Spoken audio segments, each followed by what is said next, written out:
Meus irmãos, nós vamos então nesse momento meditar na palavra do Senhor, e eu quero convidar você para abrir comigo a sua Bíblia, no livro de Atos novamente, meus irmãos, no capítulo de número 1, nós leremos agora a partir do verso de número 6, faremos a leitura até o verso de número 11.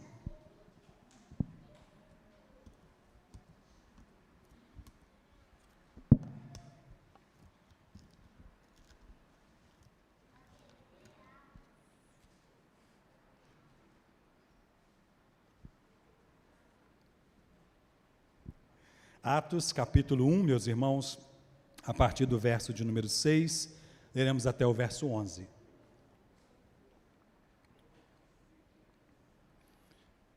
Diz-nos assim a palavra do Senhor: Então os que estavam reunidos lhe perguntaram: Senhor, será este o tempo em que restaurareis o reino de Israel?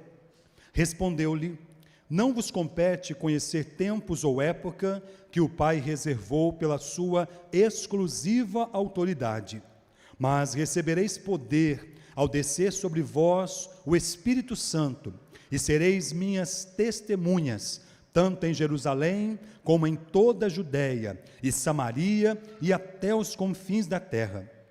Ditas estas palavras, foi Jesus elevado às alturas à vista deles, e uma nuvem o encobriu dos seus olhos.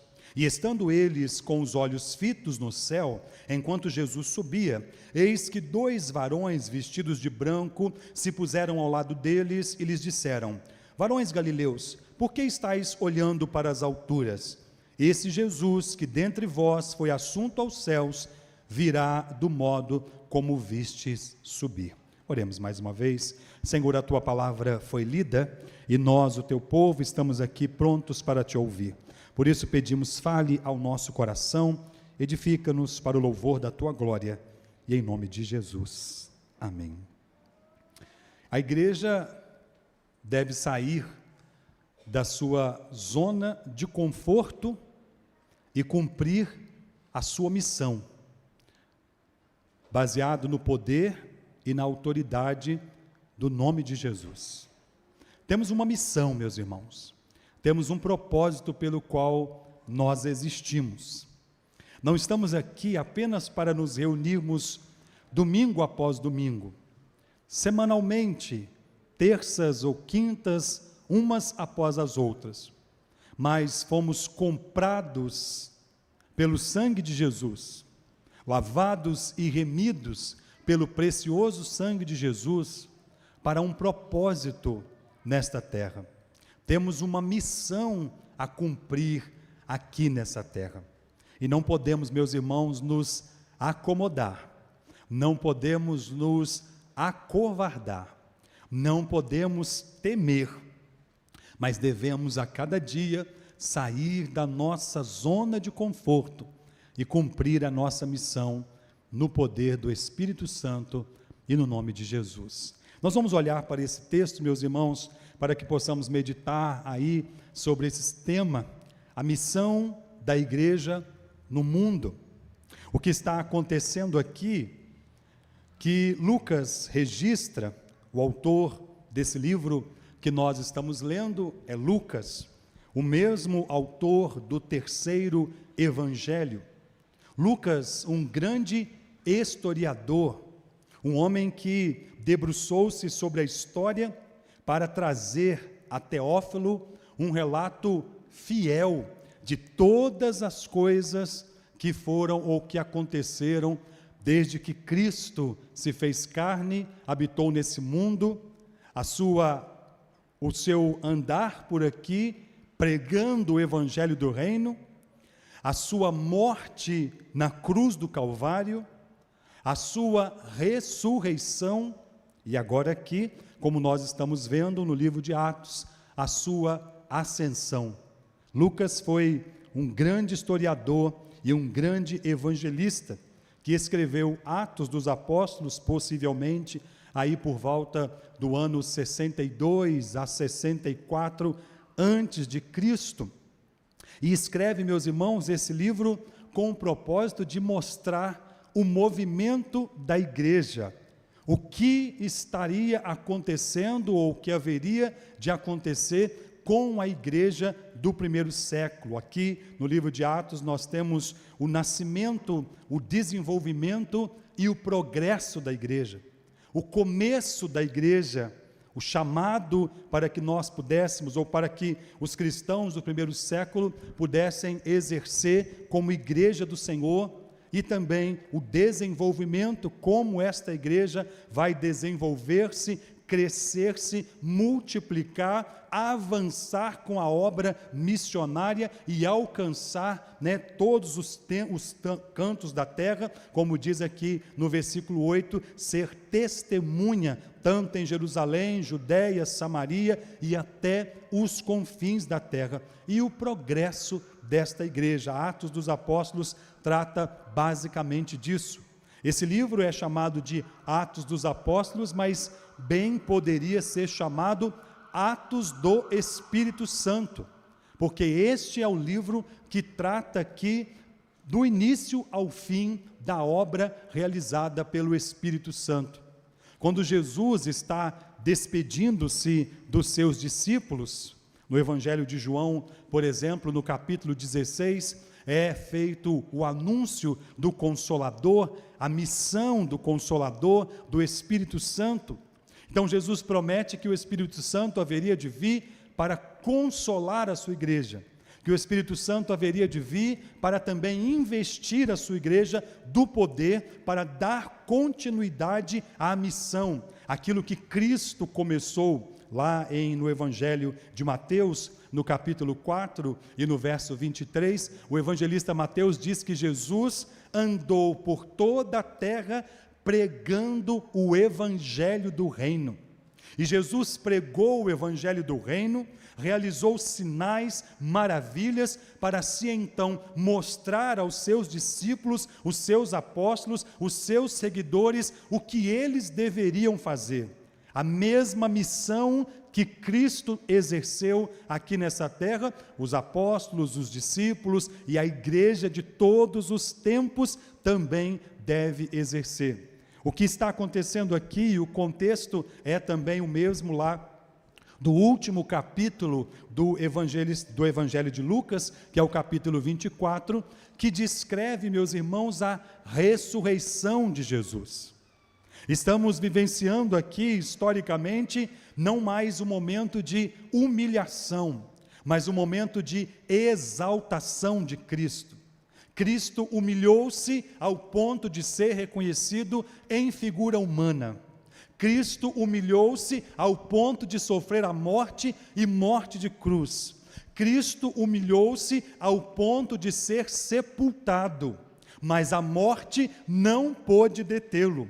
Ao terceiro dia, ele ressuscitou. Cumpriu-se a promessa e a maior expectativa, de maneira que o apóstolo Paulo diz que se Cristo não houvesse ressuscitado, toda a nossa esperança seria vã, a morte teria vencido e tudo estaria acabado, mas ao terceiro dia ele ressuscitou. E o evangelista Lucas, no capítulo 24 e também aqui no capítulo 1 do livro de Atos, descreve este momento da ressurreição de Cristo. Cristo aparece aos seus discípulos durante 40 dias, está ali se relacionando com eles, come com eles. Lá no Evangelho de Lucas, no capítulo 24, diz que Jesus comeu peixe e se alimentou de mel. Quando chega junto aos discípulos, diz: o que tendes aí para comer? Ele come peixe, se alimenta com mel e passa 40 dias com os seus discípulos, e nesses 40 dias, então, falando-lhes a respeito da sua missão. E aqui, nesse momento, o que está acontecendo são o primeiro marco aqui do livro de Atos, que é a ascensão de Cristo, o derramamento do Espírito Santo e a proclamação do Evangelho feita pela igreja do Senhor. E aqui Lucas está descrevendo o momento em que Cristo vai ser assunto aos céus, a sua glorificação aos olhos de todos os seus discípulos. Um pouquinho antes, meus irmãos, aqui no versículo de número 5 desse capítulo 1, ele diz assim: porque João, na verdade, batizou com água, mas vós sereis batizados com o Espírito Santo não muito depois desses dias. Jesus está falando a respeito do derramamento do Espírito Santo, do cumprimento da profecia registrada lá no livro de Joel, capítulo 28, naqueles dias seria derramado o Espírito Santo sobre os servos, sobre as servas, sobre os filhos, sobre os jovens, e esse poder para anunciar o Evangelho. Por isso o versículo 6 começa então com uma pergunta.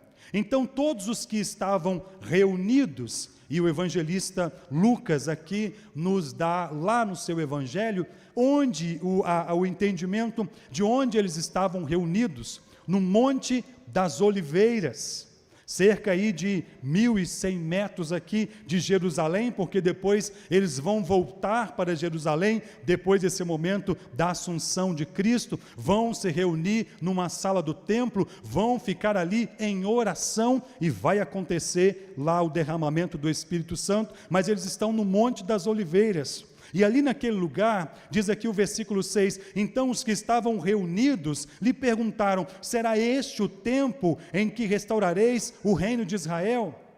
Será nesse tempo do derramamento do Espírito Santo, quando nós formos então batizados com o Espírito Santo, e quando o Espírito Santo for derramado, ele diz que nós receberíamos o Espírito Santo, aqui no verso de número 8, do alto. E os discípulos perguntam: é este o tempo? Uma grande preocupação para os israelitas, para os judeus, era o tempo em que Israel seria restaurado a toda a sua exuberância, a toda a sua autoridade, como uma única nação. Desde os dias da morte de Salomão, por volta do ano 900 antes de Cristo, o reino se dividiu em reino do norte e reino do sul, e desde então é marcado em Israel tempos difíceis, e nesse momento aqui eles estão sob o domínio dos gregos. E a grande preocupação é: quando é que nós voltaremos a ser uma potência? Quando é que nós voltaremos a ter dominação? Talvez, meus irmãos, a maior preocupação fosse: quando seria que nós voltaríamos a ser uma nação com autoridade nesta terra?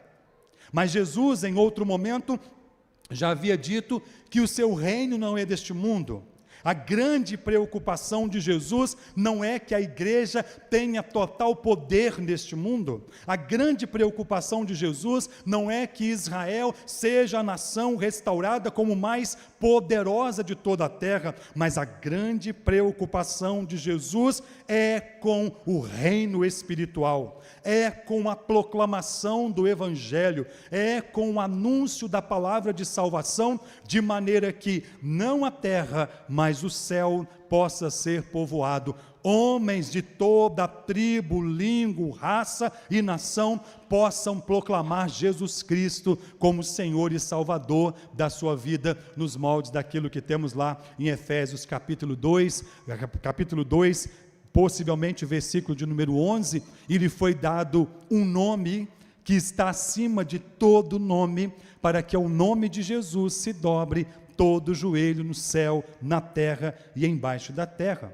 E diante dessa pergunta, meus irmãos, inquietante, que os discípulos vão fazer, a resposta de Jesus lhes mostra qual é o seu propósito, qual deve ser a sua motivação, qual deve ser a sua preocupação. Nesta terra, meus irmãos, muitas preocupações tomam o coração da igreja, muitas inquietações vêm sobre a nossa vida, mas a grande, única e maior inquietação e preocupação que nós devemos ter é com aquilo que Jesus passa a tratar aqui no versículo 7. Ele diz então respondeu-lhes: não vos compete conhecer tempos ou épocas que o Pai reservou pela sua exclusiva autoridade. Não vos compete, não se preocupem com isso. E Jesus vai usar aqui o tempo então de duas maneiras, o Cronos e o Kairos, não vos compete conhecer o cronos, o tempo do calendário, o tempo do relógio, a hora certa, quando é que isso vai acontecer, e nem o kairos, época, o momento que as coisas acontecem, se dão. Não se preocupem com isso. O que vocês devem se preocupar, porque essas coisas o Pai reservou pela sua exclusiva autoridade. E o verso 8 então, ele trata, e é exatamente sobre isso que nós vamos tratar aqui nessa noite, da missão da igreja no mundo. Qual é o nosso propósito? Por que nós estamos aqui? Por que nós existimos? Por que você senta no banco dessa igreja domingo após domingo? Por que você ouve a palavra? Por que você lê as escrituras? Por que você ora? Só para que você possa exercer uma religiosidade? Não, meus irmãos, é muito mais do que isso. Ser igreja de Cristo é muito mais do que ser membro de uma instituição religiosa. Ser igreja de Cristo é viver com um propósito, é sair da zona de conforto, é exercer a nossa missão e o nosso chamado. Por isso Jesus diz no verso de número 8, mas recebereis poder ao descer sobre vós o Espírito Santo, e sereis minhas testemunhas, tanto em Jerusalém, como em toda a Judéia, Samaria e até os confins da terra. Esse mas aqui, meus irmãos, é uma mudança no sentido de dizer, em vez de você se preocupar com isso, não vos compete isso, ou seja, não se preocupe com o tempo da restauração de Israel, não se preocupe com as questões escatológicas que haverão de acontecer nos últimos dias, não se preocupe em ficar interpretando cada coisa que acontece. Em cada momento que nós sofremos abalos no mundo, nós às vezes somos levados talvez a uma busca de interpretação dos tempos, de interpretação dos acontecimentos, e inquietações vêm ao nosso coração. Mas se existe uma inquietação que deve estar no coração da igreja, que deve estar no nosso coração, é a inquietação pela obra missionária, é a inquietação pela proclamação do Evangelho do Reino, é o alcance dos eleitos, é o fato de resplandecer a nossa luz neste mundo, para que os homens glorifiquem o nosso Pai pelas obras da igreja do Senhor realizadas na terra. Então ele diz, vocês receberão, mas recebereis poder ao descer sobre vós o Espírito Santo. E Jesus já começa dizendo como é que a igreja vai exercer o seu testemunho no poder do Espírito Santo. A palavra aqui é dínamos, de onde vem a tradução conhecida como dinamite, aquela bomba que explode.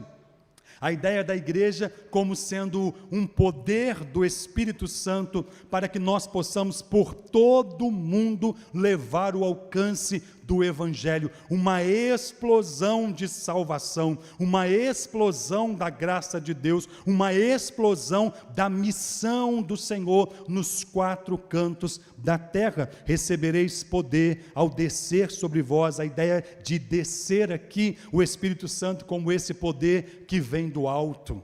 O poder para o exercício da missão, meus irmãos, não vem da terra, não vem das qualificações, não vem das sabedorias, não vem das capacidades humanas, não vem das filosofias. Por mais capaz, por mais sábio, por mais instrumentado que o homem possa ser, sem o poder do Espírito Santo, sem a ação do Espírito Santo, nossas palavras se tornam vazias, talvez possam se tornar meros discursos repetitivos, mas com o poder do Espírito Santo, na simplicidade da pregação do Evangelho, na incapacidade, ou talvez naquilo que se possa dizer da pessoa incapaz, iletrada, como nós vamos ver aqui na sequência, o poder do Espírito Santo faz com que os eleitos, homens e mulheres, sejam alcançados. A missão da igreja é exercida no poder do Espírito Santo. E ele diz aqui, sereis minhas testemunhas, tanto em Jerusalém, como em toda a Judéia, Samaria e até os confins da terra.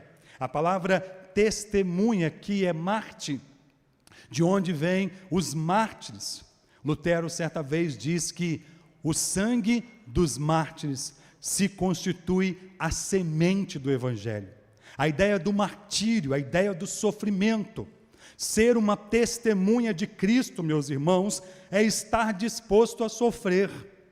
O mártir aqui, do martírio, do sofrimento, é ser alguém que está disposto a sair da sua zona de conforto, a negar a si mesmo, a dizer como Isaías, até mesmo para uma nação que não lhes vai ouvir, até mesmo para um povo de coração endurecido, é dizer como Isaías: eis-me aqui, Senhor, usa-me a mim.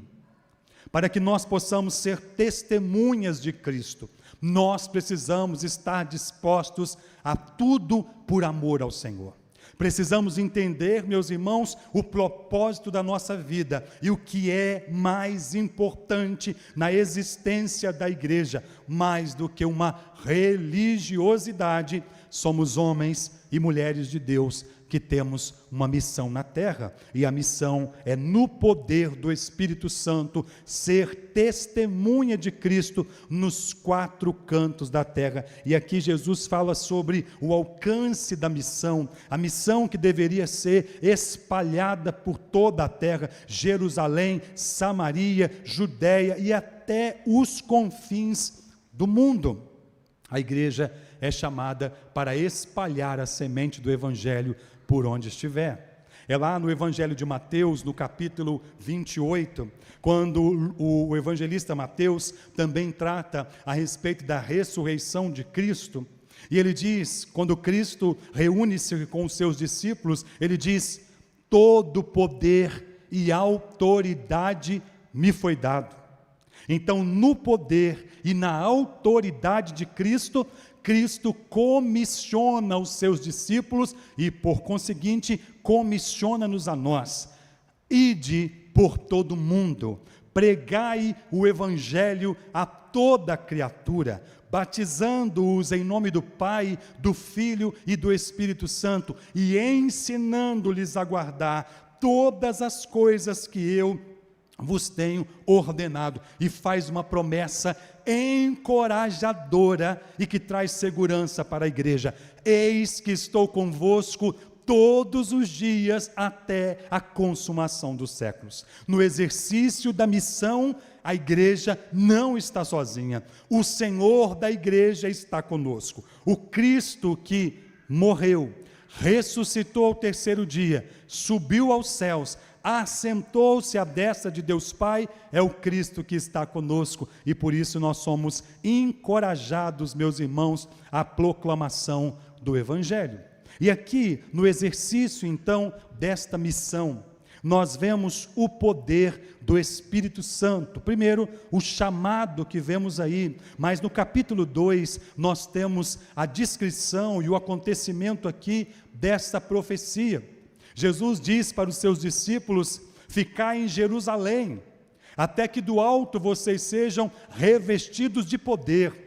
E os discípulos depois saem do Monte das Oliveiras e vão para Jerusalém. O evangelista Lucas aqui em Mateus diz que eles andaram a distância de um sábado, cerca de 1.100 metros aí, andaram e voltaram, e ali se reuniram numa sala do templo, no cenáculo, e estavam em oração juntamente com as mulheres, aguardando esse momento. E o capítulo 2, meus irmãos, é o derramamento do Espírito Santo, o cumprimento da profecia. E ao ser derramado então o Espírito Santo, diz aqui o capítulo 2, ao cumprir-se o dia de Pentecostes, estavam todos reunidos no mesmo lugar. De repente veio do céu um som como de um vento impetuoso e encheu toda a casa onde estavam assentados, e apareceu distribuída entre eles línguas como de fogo, e pousou sobre cada um deles, e todos ficaram cheios do Espírito Santo e passaram a falar em outras línguas, segundo o Espírito lhes concedia. Acontece aqui, meus irmãos, o cumprimento da profecia do Senhor. O Espírito Santo é derramado, a igreja é investida do poder e da autoridade para proclamar. Todos nós temos o Espírito Santo. O que acontece aqui, pontualmente nesse dia é o cumprimento profético sobre toda a igreja do Senhor de todos os tempos. Sem a ação do Espírito Santo em nós, nem mesmo confessar Jesus como Senhor e Salvador de nossa vida, nós podemos ter. É o Espírito Santo que nos convence do pecado, do juízo e da justiça. É o Espírito Santo que opera a obra da regeneração, o lavar regenerador. Portanto, todo crente que crê em Jesus Cristo, que confessa Jesus Cristo, tem o Espírito Santo, portanto, tem o poder, tem a autoridade para proclamar o Evangelho, para anunciar a palavra de salvação. O que acontece aqui, meus irmãos, é que eles então começam a falar, diz que estavam habitando em Jerusalém, judeus, homens piedosos, vindo de todas as nações debaixo do céu, e acontece algo que eles ficam maravilhados: como, pois, os ouvimos falar na nossa própria língua materna as grandezas de Deus? Não são esses homens todos homens simples e letrados? Alguém aqui chega a dizer que talvez eles estivessem bêbados. E Pedro então vai tomar a palavra no versículo 14, e aqui a gente vê o conteúdo da mensagem que a igreja deve anunciar. O poder para cumprir a missão é o derramamento do Espírito Santo, a presença do Espírito Santo, e todos nós temos o Espírito Santo. Ninguém pode dizer Senhor, Senhor, se não for pela ação e a obra do Espírito Santo. Mas o que nós devemos pregar, o que nós devemos proclamar? Aqui no capítulo 2, no versículo 14, o apóstolo Pedro então toma a palavra e diz assim: esses homens não estão bêbados como vocês vêm pensando, sendo esta a terceira hora do dia, por volta de 9 horas da manhã. Como que eles poderiam estar bêbados? De jeito nenhum. Mas o que está acontecendo aqui é o cumprimento da profecia, e ele vai citar a profecia lá de Joel, e ele então começa a dizer a respeito de Cristo, esse Cristo que vocês crucificaram, esse Cristo que morreu, que foi sepultado, esse Cristo ressuscitou, e esse Cristo prometeu que pela ação e o poder do Espírito Santo capacitaria o seu povo, e isso que vocês estão vendo agora é o cumprimento de tudo isso. Depois você pode ler esse discurso do apóstolo Pedro, que começa aqui no versículo 14 e vai lá até o versículo de número 36, numa síntese, é exatamente sobre isso que ele trata aqui: cumprimento da profecia. O Cristo que foi crucificado, o Cristo que morreu na cruz, o Cristo que ressuscitou, o Cristo que subiu aos céus e que prometeu que vai voltar. Qual deve ser, meus irmãos, o conteúdo da mensagem evangelística da igreja? Nos nossos dias, meus irmãos, muitos têm sido os interesses das pessoas que têm por objetivo atrair um número máximo de seguidores para encher as igrejas. O conteúdo da mensagem tem sido, em muitos aspectos, um conteúdo psicológico, um conteúdo de autoajuda. Há quem nos nossos dias, nem mesmo contra o pecado, prega mais, porque falar de pecado está fora de moda, falar de pecado afasta as pessoas. A mensagem que a igreja tem que pregar tem que ser uma mensagem gostosa de ser ouvida, tem que ser uma mensagem agradável aos nossos olhos, aos nossos ouvidos, tem que ser algo que atrai as pessoas. Vem para a igreja e você vai se tornar a pessoa mais poderosa do mundo. Vem para a igreja e todas as suas contas serão pagas. Vem para a igreja e todas as enfermidades serão curadas. Vem para a igreja e você não vai ter mais problema. Sua família vai ser a melhor família do mundo. Seus filhos vão ser os melhores filhos do mundo. As coisas vão dar tudo certo para você. Você vai ver, porque você vai se tornar filho do rei. E como filho do rei, você é autoridade. Você não será mais cabeça, você não será mais cauda, mas cabeça. E grandes coisas vão acontecer. E muitas vezes, meus irmãos, as pessoas vêm movidas por esta propaganda. Dizem que propaganda é a alma do negócio.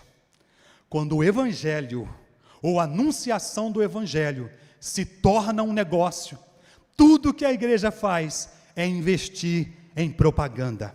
Mas muitas vezes, propaganda é apenas uma manipulação que faz as pessoas serem induzidas, e muitas vezes naquilo que não é verdade.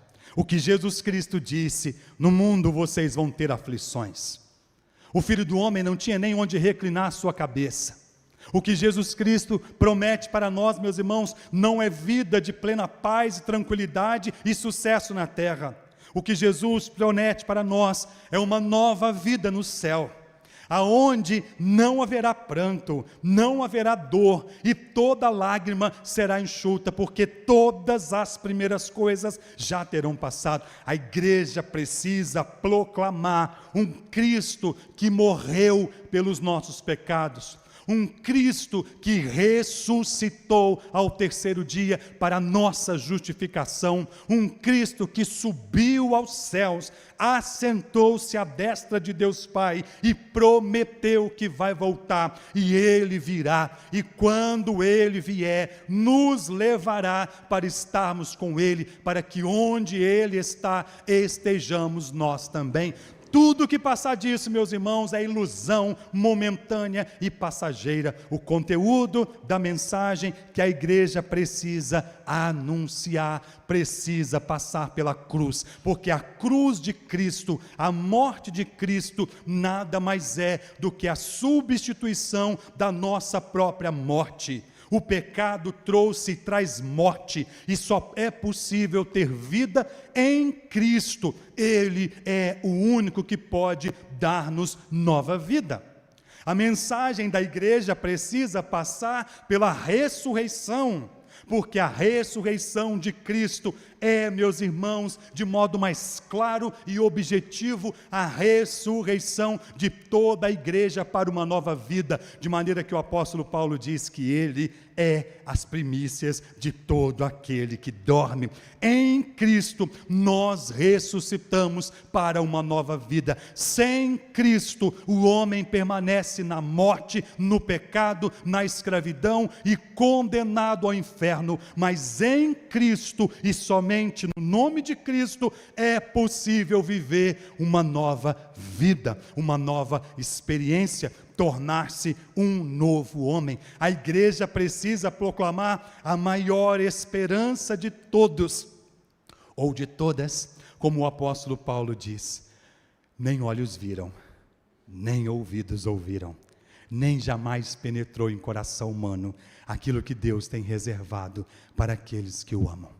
O que Deus tem reservado para nós, meus irmãos, não se compara a nada que nós podemos viver nesse mundo. Por isso esse deve ser o conteúdo da mensagem da igreja. E a partir do verso 37, meus irmãos, nós vemos os resultados dessa proclamação fiel das Escrituras.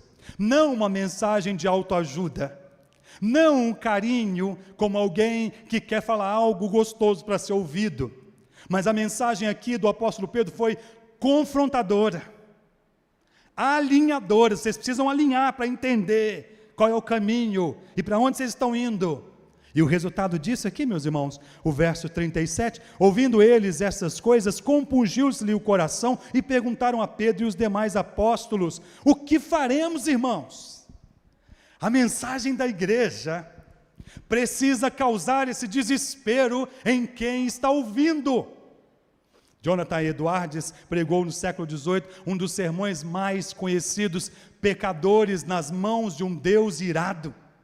E dizem que quando ele pregava, as pessoas se agarravam nas pilastras e gritavam e gemiam e queriam entregar a vida e mudar a sua história, porque a mensagem pregada não era uma mensagem de autoajuda, não era uma mensagem carregada de promessas que nem Deus está fazendo, mas era uma mensagem que lhes trazia para o entendimento: vocês são pecadores, mas existe uma solução para o pecado, e a solução é Jesus Cristo.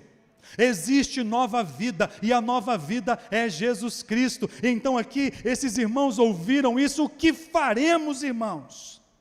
E a resposta foi, respondeu-lhe Pedro: arrependei-vos, e cada um de vós seja batizado em nome de Jesus, para a remissão dos vossos pecados, e recebereis o dom do Espírito Santo, pois para vós outros é a promessa, para vossos filhos e para todos que ainda estão longe, isto é, para todos quantos o Senhor nosso Deus chamar. A promessa foi para eles no primeiro século, a promessa é para nós no século 21, a promessa é para todos aqueles que ouvirão a proclamação do Evangelho, até que Cristo venha, eu, você, nós, a igreja do Senhor, precisamos, no poder do Espírito Santo, proclamar a palavra de salvação, que muda vidas, e que traz alento, e que acaba com o desespero, e que traz vida aonde impera a morte. Só Jesus é capaz de dar vida. Arrependei-vos e cada um de vós seja batizado. A mensagem da igreja, a evangelização precisa ser uma conclamação, um chamado ao arrependimento. Não remorso, meus irmãos. O remorso produz tristeza segundo os homens, mas o arrependimento produz tristeza segundo Deus. O arrependimento real, genuíno, verdadeiro, nos faz entender que o pecado é uma ofensa contra Deus. O verdadeiro arrependimento nos faz entender que o pecado nos leva para a morte, seja a morte espiritual nesta vida e principalmente a morte eterna na condenação do inferno. Mas a solução está em Jesus. A igreja não deve proclamar o Evangelho de forma confrontadora e apenas parar no confronto, mas deve mostrar que existe uma solução. Todas as vezes que apresentamos um problema, este problema busca uma solução. O problema da humanidade é falta de Cristo, e a solução é Jesus nos corações, e a solução é o arrependimento, e a solução é a nova vida. Arrependei-vos e cada um de vós seja batizado. O apóstolo Pedro diz: não somente se arrependam, mas se comprometam com Jesus. É preciso que haja arrependimento e comprometimento. A igreja que proclama assim, vê os resultados, e diz o texto: então, no verso 41, os que lhe aceitaram a palavra foram batizados, havendo um acréscimo naquele dia de quase 3.000 pessoas. O mesmo Deus de ontem é o de hoje e o será eternamente. O mesmo Deus continua conclamando a sua igreja, usando o seu povo e fazendo milagre. A igreja precisa sair da sua zona de conforto e cumprir a sua missão no poder do Espírito Santo.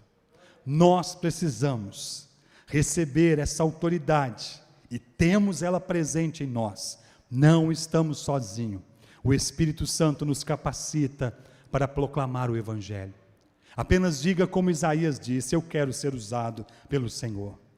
Existem dois conceitos de missão no que envolve a igreja: uma igreja missionária e uma igreja missional.